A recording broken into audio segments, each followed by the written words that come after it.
तो hello friends, जय Jagannath. Welcome करुँच मोर fast blog को। तो सांग मैंने आज जेहेतु न्यू ईयर, तो समस्त को न्यू ईयर ढेर सारा शुभेच्छा और शुभकामना।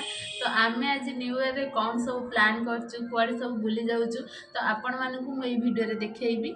तो चलन। तो फ्रेंड्स, आज सकाल सकाल उठिक हेयर वाश कर देइथिलु, तो बहुत शीत लगुला। तो से आम ये मजामस्ती हुई बाहरुलु। तो मुझे रेडी हो बाहरी पड़ुची। तो मुझे वीडियो स्टार्टिंग रू कही कि न्यू ईयर रे आमर किसी स्पेशल प्लान अच्छी, तो से मुझे रेडी होची। A few minutes later. तो सांग माने एटा होची आज आउटफिट। तो केमिति लागुची कमेंट रे निश्चय जणेबे।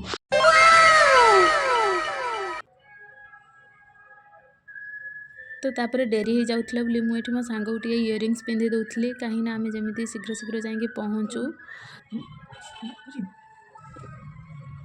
1 hour later. तो तापर आम ये प्रॉपर्ली रेडी बाहरी सारचु। तो आम दी जन मिसिकी बाहर जावाई। तो फास्ट आम मंदिर पलि आसलु ठाकुर दर्शन लगी।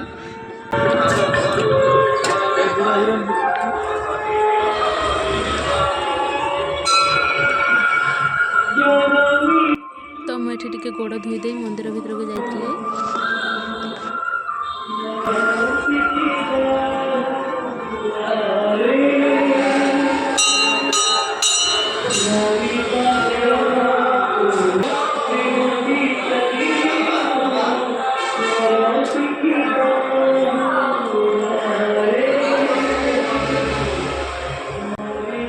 फास्ट ये शिव मंदिर रे दर्शन कर देथिलु। तापर पुणी आम दी जण जाई माँ मंगलांकर दर्शन करथिलु।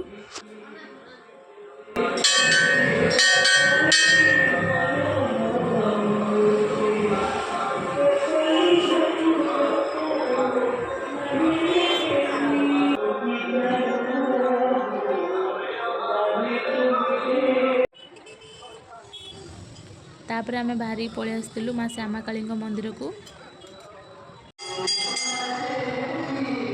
तो सांग मैंने मुझे दीप किणिकी नहीं आसती माँ पाखरे दीप जावाई। तो सांग मैंने माँ मंदिर एत सुंदर जे तुम्हें थरे आसिले तो जीवाई इच्छा करबनी। तापर मु मंदिर भीतर पहुँची माँ पाखरे गोटे दीप लगे देइथिली।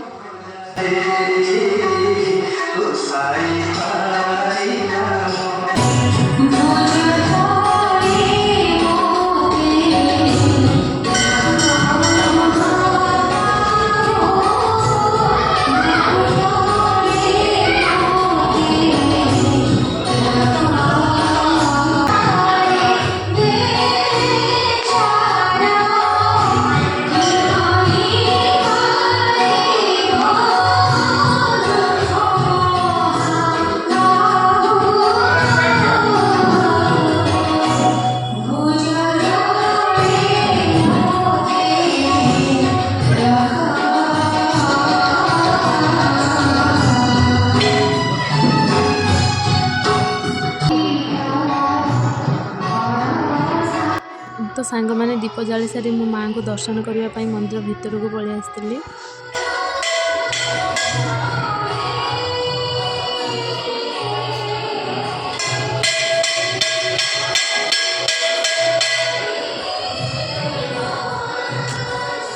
जेहेतु आम सकाळु मंदिर पलि आसलु तो मंदिर टे फांका थिला, तो से माँ को दर्शन भी भलरे भलरे हो गला।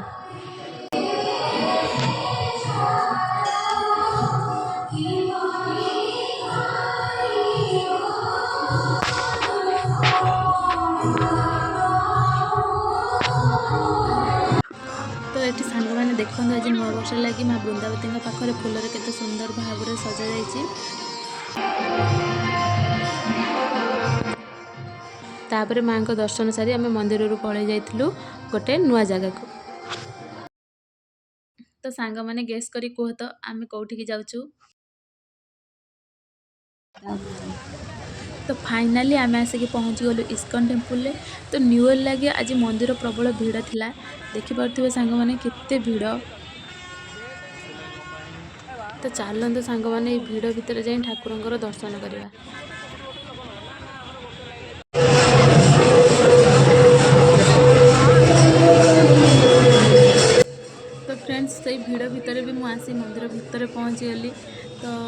ଆଜି ପ୍ରଥମ ଥର ପାଇଁ ଇସ୍କନ ଟେମ୍ପଲ୍ ଆସିଛି। ମନ୍ଦିର ଭିତରକୁ ପ୍ରବେଶ କରିବା ପରେ ମନକୁ ଯେଉଁ ଶାନ୍ତି ଆସିଲା ନା, ମୁଁ ଆପଣଙ୍କୁ କ'ଣ ବା କହିବି।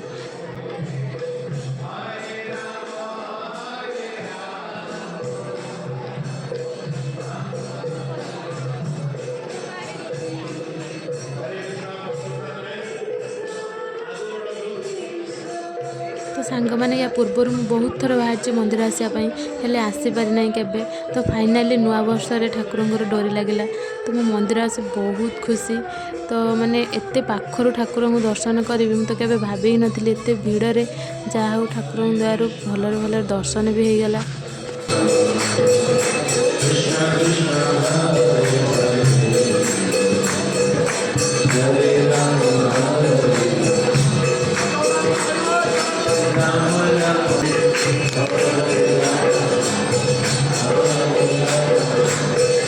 ଏଠି ସମସ୍ତେ ବସି ଠାକୁରଙ୍କ ନାମ ଜପ କରୁଥିଲେ, ତ ଆମେ ବି ବସି କିଛି ସମୟ ଠାକୁରଙ୍କ ନାମ ଜପ କରିଥିଲେ।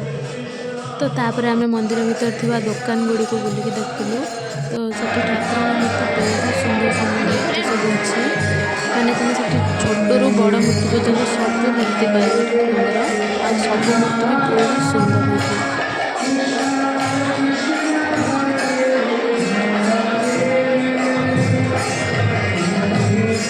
ତ ଦେଖନ୍ତୁ ସାଙ୍ଗମାନେ, ଏଠି ଥିବା ପ୍ରଭୁ ଜଗନ୍ନାଥ, ବଳଭଦ୍ର, ମାତା ସୁଭଦ୍ରାଙ୍କ ମୂର୍ତ୍ତି କେତେ ସୁନ୍ଦର ହେଇଛି।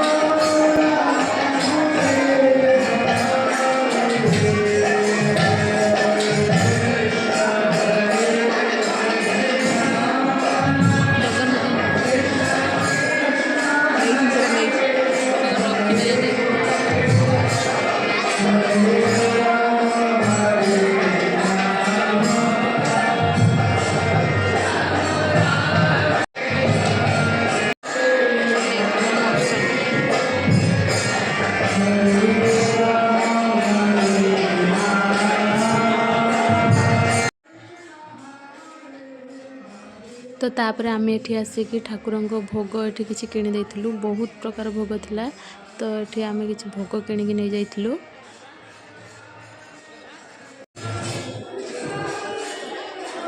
ତ ତାପରେ ଆମେ ମନ୍ଦିର ଚାରିପଟେ ବୁଲିକି ଦେଖୁଥିଲୁ। ମନ୍ଦିର ପରିବେଶ ବହୁତ ସୁନ୍ଦର ଥିଲା। ତ ଏଠି ବିଭିନ୍ନ ପ୍ରକାର ଗେଣ୍ଡୁ ଗଛ ସବୁ ସଜା ହୋଇ ଲଗା ହୋଇଥିଲା। ତ ଏଠି ବୁଲିକି ଏତେ ସୁନ୍ଦର ଲାଗୁଥିଲା ଯେ ଇଚ୍ଛା ତ ହେଉଥିଲା ଏଠି ରହିଯିବା ପାଇଁ। ତ ଦେଖନ୍ତୁ ସାଙ୍ଗମାନେ, ଏଠି ଠାକୁରଙ୍କର ଶ୍ରୀମଦ୍ ଭଗବତ ଗୀତା ସହିତ ବିଭିନ୍ନ ପ୍ରକାର ଠାକୁରଙ୍କ ବହି ବି ବିକ୍ରି ହେଉଥିଲା। ତାପରେ ଆମେ ଏଠି ପ୍ରସାଦ ସେବନ ଲାଗି କିଛି ସମୟ ଧାଡ଼ିରେ ଛିଡ଼ା ହୋଇଯାଇଥିଲୁ। ତ ତାପରେ ଆମେ ଦୁଇ ଜଣ ଏଠି ପ୍ରସାଦ ସେବନ କରିଥିଲୁ।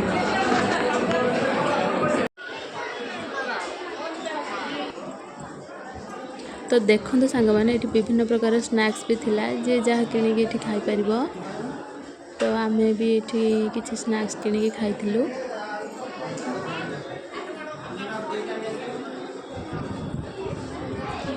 ତ ଆମେ ସବୁ ଜାଗା ବୁଲି ସାରି ଏଠି ମନ୍ଦିର ସାମ୍ନାରେ କିଛି ସମୟ ବସିଥିଲୁ। ତ ସାଙ୍ଗମାନେ, ମୁଁ ଆଜି ବହୁତ ଖୁସି କି ମୋ ବର୍ଷର ଆରମ୍ଭ ଠାକୁରଙ୍କ ଦର୍ଶନରୁ ହିଁ ହେଲା। ମୁଁ ତ ଏଠିକି ଆଗରୁ କେବେ ଆସିନଥିଲି, ତ ଆଜି ଆସିକି ମୋତେ ବହୁତ ଖୁସି ଲାଗିଲା, ମନକୁ ବହୁତ ଶାନ୍ତି ମିଳିଲା। ଇଚ୍ଛା ତ ହେଉଥିଲା ଏଠି ରହିଯିବା ପାଇଁ। ତାପରେ ଆମେ ଏଠି ବସିକି କିଛି ଫଟୋ ଭିଡ଼ିଓ ନେଇଯାଇଥିଲୁ, ତାପରେ ରୁମ୍କୁ ପଳେଇ ଆସିଥିଲୁ।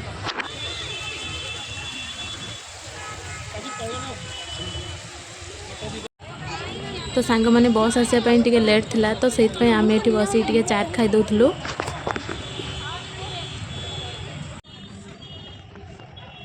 ଚାଟ୍ ଖିଆ ସରିନି, ତ ପୁଣି ମୋ ସାଙ୍ଗ ଯାଇକି କୋବି ମଞ୍ଚୁରିଆନ୍ ନେଇ ଆଇଲା, ତ ତାକୁ ଆମେ ଦୁଇ ଜଣ ମିଶିକି ଖାଇ ଦେଇଥିଲୁ।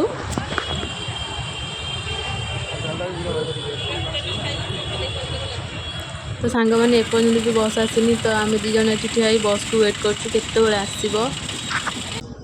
ତ ଫାଇନାଲି ଏତେ ସମୟ ୱେଟ୍ ପରେ ଆମ ବସ୍ ଆସିଲା, ତ ଆମେ ଏବେ ଚାଲୁ ରୁମ୍କୁ।